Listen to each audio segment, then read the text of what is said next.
This first piece of art is the Blessed Agostino Novello altarpiece, which was painted in what some would consider the Proto-Renaissance period by Simone Martini. This piece displays Siena, a small town in Tuscany during the time in which the saints of Roman Catholic churches were held of high esteem. Saints were believed to have had the power to spare the lives of others through times of trauma. This idea was highly practiced as children's lives were greatly at risk due to the plague and many other factors. In this piece, Agostino Novello is shown as the focal point, as the figure of a saint, despite not yet being canonized to fulfill that position. According to Kren, it was originally hung in Sant'Agostino Church above the burial of Agostino. The book, his face, and the representation of Novello all hint towards the duties in which he was appointed to fulfill in Siena. Surrounding the main arch of Agostino are 4 miracles, 3 of which are illustrated involving children. While each child-involved miracle represented some of the common dangers for children applicable to that time period, they all illustrate situations in which a saint may have been needed. The second scene displays a wolf attacking a child at the gate of the city, while the second depicts a young boy falling from a balcony. The third miracle, however, involves an adult knight who had lost in battle. The concluding scene is a deceased baby about to be resurrected by a saint. Each of these scenes depict a scenario preceding the miraculous work of the Saint Agostino Novello. Although child death was not considered rare at this time, a representation of such a high proportion of child death is, however, considered cruel. Though the iconography of the Blessed Agostino Novello altarpiece is apparent, the comprehension of the painting has been deemed to be fairly difficult without historical context.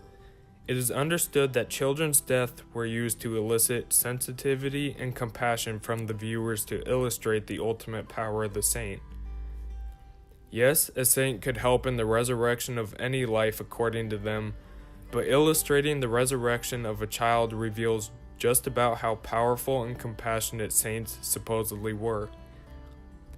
This painting may have been used to appeal to the public regarding religious figures as such, or to bring light to the work and power of the church. According to Lacouture, it indicates how certain sacred images by their visual language could affect viewers by appealing to their emotions. The Blessed Agostino Novello altarpiece was unique distinctly by the presence of gore in describing children's death.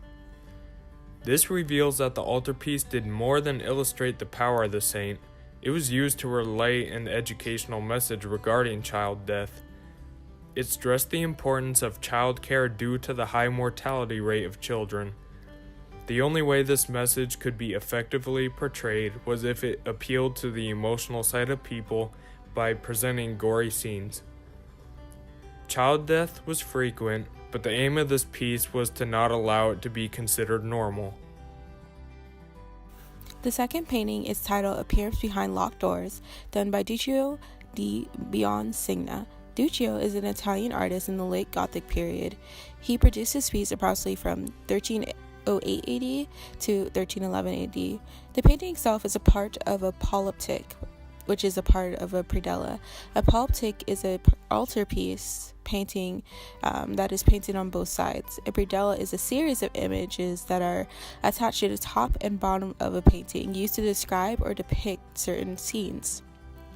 The appearance behind locked doors is a part of Duccio's famous predella Maesta. The front part of the Maesta is predominantly about Madonna and the child, aka Mary and baby Jesus. The backside of Maesta is about stories of Jesus. The painting was installed in the city cathedral in Siena on June 9, 1311. Although it took a generation for its effect truly to be felt, Duccio's Maesta set Italian painting on a course leading away from the hieratic representations of Byzantine art towards the more direct presentations of reality. Frederick A. Cooper, an art historian who wrote a reconstruction of Duccio's Maesta, found that the scenes from both front and back were painted on a single permanent panel composed of poplar, which is constructed to minimize warping and cracking, 11 vertical planks, 2.5 inches thick, which were joined by dowels inserted into the ends and running across the total length. The surface was then backed by 5 horizontal planks, 3/4 inches thick, and joined to the front by means of glues and nails, which incidentally were tipped with beeswax to prevent rusting. The two surfaces were then covered with layers of gesso, a layer of canvas, and several more layers of gesso, the latter being sanded down into a glass-like finish. The medium used was tempera, which is typically made of egg whites and pigment. The appearance behind locked doors happens to be in the very left-hand corner of the predella. It's a depiction of the resurrection of Jesus Christ. The disciples are shown fearing for their lives in a moment of surprise at the sudden appearance of their Savior, who they thought was once dead. Christ is shown in the middle, dominating the narrative. It shows his importance as a figure of Christianity. Nisha Shetty, a journalist, found that the distinction between the presence of the disciples and Christ is again made clear by distinction and treatment of the various garments that they actually have on.